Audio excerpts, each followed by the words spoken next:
We regret that the number of omissions on different forms of racism covered in the last report of the Special Rapporteur cries out. Islamophobia, covering 3 pages, is again the main theme. Christianophobia only merits 1 page, and grave cases of xenophobia in the Arab Muslim world are simply linked to evangelical groups, despite rampant discrimination and a mass Christian exodus from Middle East countries, especially from Iraq. In his final report, Mr. Durugen only touches on anti-Semitism, Judeophobia in Europe and South America, referring vaguely to Africa. Yet despite a mass of documentation, he makes no mention whatsoever of this endemic indigenous phenomenon in the Arab Muslim world that is being nourished by a general culture of hate steadily growing in Europe and beyond. It is confirmed by all reliable sources, very recently by the Pew Group. As one example, sir, we have here a 12,000-word article being an English translation from Arabic of a major work by Al-Azhar Grand Sheikh Muhammad Said Tantawi. It speaks volumes on the children of Israel in the Quran and the Sunnah. Clearly, many of the states that since 1999 have co-sponsored the resolution combating defamation of order from Egypt.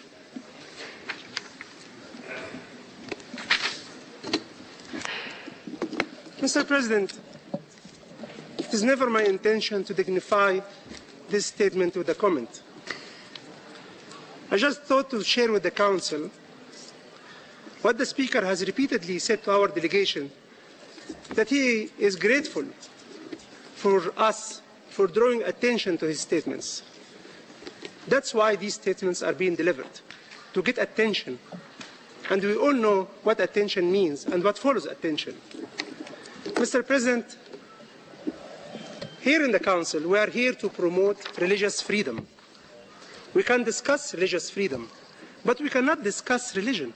We cannot discuss the basic tenets of religion. I argue that except for the distinguished representative of the Holy See, nobody in this Council is qualified to discuss theology. So if we'll go in analyzing the statements made by Sheikh Al-Azhar, I don't think the Speaker or even me can make this analysis. I don't think this is part of the item we are discussing today. And we have heard this repeatedly.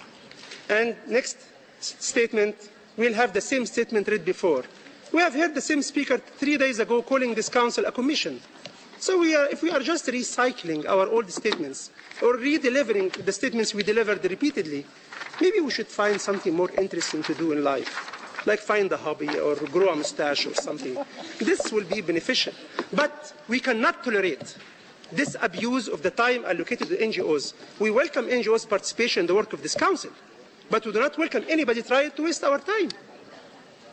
I'm sorry, Mr. President, but I will have to insist that the statement just read is out of order. Thank you. I thank the distinguished representative of Egypt for his statement. I give the floor back to the distinguished David Littman. Clearly, many of the states that since 1999 have co-sponsored the resolution combating defamation of religions overlooked repeated cases where Islamic clerics defame other religions. A recent case is very typical, and there was no apology after an I'm afraid that I will have to rule that out of order. Sir? And I give the floor next to the distinguished representative of the Cairo Institute for Human Rights Studies.